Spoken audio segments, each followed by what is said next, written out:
وبحمد الله وسلامته انطلق الشوط الرئيسي المخصص للحقائق وكان مسافة 3 كيلومترات.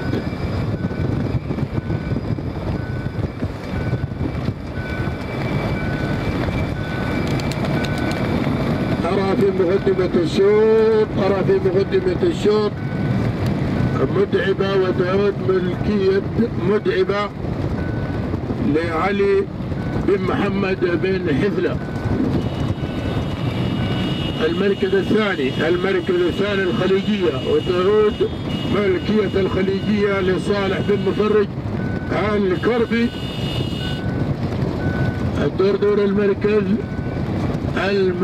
الثالث.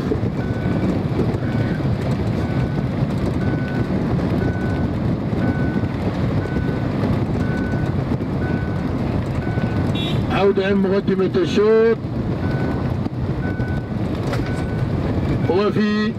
وفي ثاني المراكز لإدريس سليمان السوداني انتقلت إلى ثاني المراكز، وناسا في ثالث المراكز لصالح بن مفرج الكربي.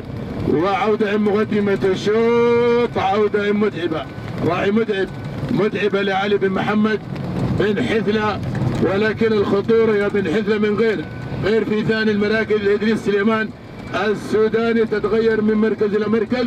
وفي ثالث المراكز والناسة لصالح بن مفرج الكربي. ورابع المراكز ولكن يوم صورنا عن متعبة لعلي بن محمد بن حثلة رزقة تغود الشوط الرئيسي. شوط الحقائق مسافة 3 كيلومترات.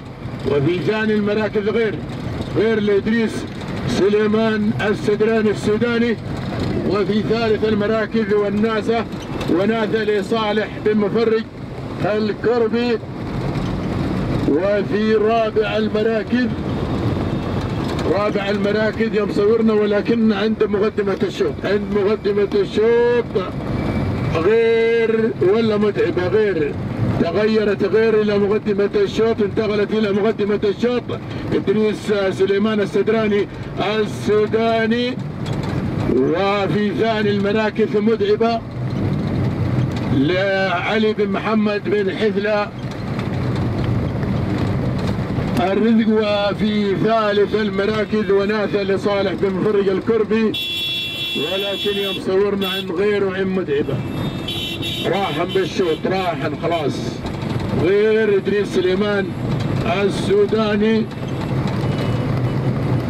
في مقدمة الشوط. وثاني المراكز متعبة لعلي بن محمد بن حثلة رزق. ويوم صورنا عن الشاهينية واصلة لعبد الله بن علي الكربي.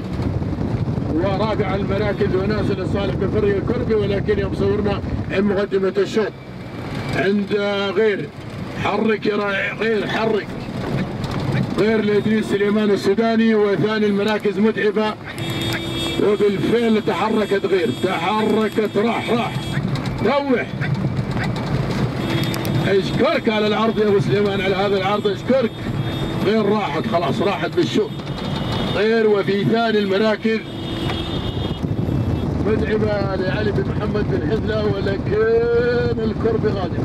الشاهينية لعبد الله بن علي الكربي في ثالث المراكز، ولكن يوم صورنا الكاميرا عند غير راحت خلاص. غير لإدريس سليمان السوداني. وفي ثاني المراكز متعبة لعلي بن محمد بن حثلة، وأيضا واحدة الشاهينية لعبد الله بن علي الكربي، ولكن يوم صورنا روح عند غير لإدريس سليمان السوداني بدون منافس حتى الآن. غير لإدريس سليمان السوداني خلاص التهنئة والناموس وبدون منافس. بدون منافس غير إدريس سليمان السوداني، والتهنئة توصل هناك لجمهورية السودان وبالأخص في نيبة السدارنة.